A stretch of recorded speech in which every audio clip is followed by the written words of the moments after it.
here we are. We have some skewed ideas of antinomianism. What is that? It means anti-law. There are both Jewish and Christian types of antinomianism. Both groups tend to fail to compare and contrast them and how Messiah or Christ relates to the theology of both. Cultural Marxism arose from Baruch Spinoza's idea of the secular Jew. Spinoza stopped regarding himself as Jewish, and his ideas were seen as an existential threat to Jewish identity. He was excommunicated from the Jewish community. Secular Judaism maintains the fiction that Jewishness is racial or ethnic rather than a religious concept. You can no more have a secular Jew than you can have a secular Christian. In prophecy, the Moshiach, or Messiah, he comes and he gives a new covenant. We see this in Jeremiah 33 and in Ezekiel. And he becomes a new Moses, so to speak. This involves, or seems like a type of antinomianism. Not that the Messiah changes and removes the Torah, but he changes a lot of tradition, and he throws it right out. There's a difference between Torah and tradition. Now, the second aspect of the role of the Messiah is that when Moshiach, or Christ, comes, he's like Moses, who performs great signs and wonders. And some of these are laid out in Isaiah's prophecy as well as in Deuteronomy. We see this expressed in the Gospels when Jesus healed on the Sabbath frequently.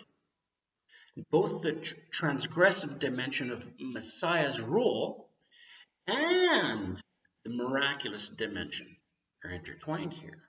Notice. These acts, they demonstrate both aspects of the Messiah.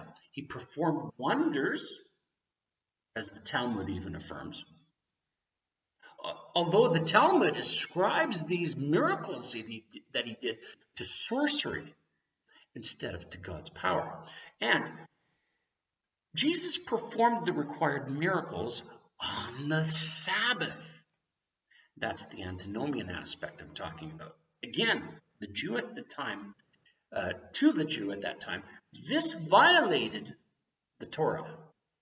Jesus came to destroy rabbinic tradition and the lore about the nature of the Sabbath and the intent of the law. And we must distinguish between Torah and tradition. Jews reject Jesus precisely because of the transgressive character of his ministry, which is quite ironic when you think of it. Because in Jewish mystical tradition, Kabbalism, there's very much a doctrine of transgression and antinomianism in it. Many people continued to follow Shabtai Zvi precisely because he toted a strong antinomian or transgressive message. His conversion to Islam in 1666, in order to save his own life, was seen by the Kabbalistic Jews as proof he was the Moshiach. So, when Jews reply they reject Jesus because Jesus transgresses X or Y, they forget that his transgressive or antinomian characteristic is precisely what is prophesied in the Torah, the writings, and the prophets. And it is this transgressive aspect that resulted in Christ's rejection, suffering, and death on the cross.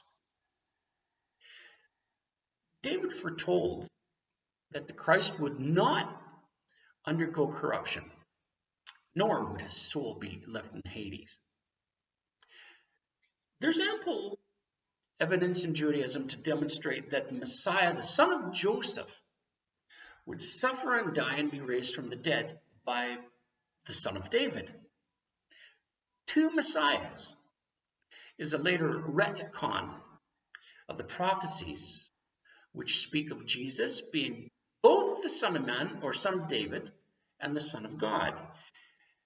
Dividing the Messiah into two was a later rabbinic workaround to explain how apparently contradictory prophecies can be fulfilled by the same Messiah.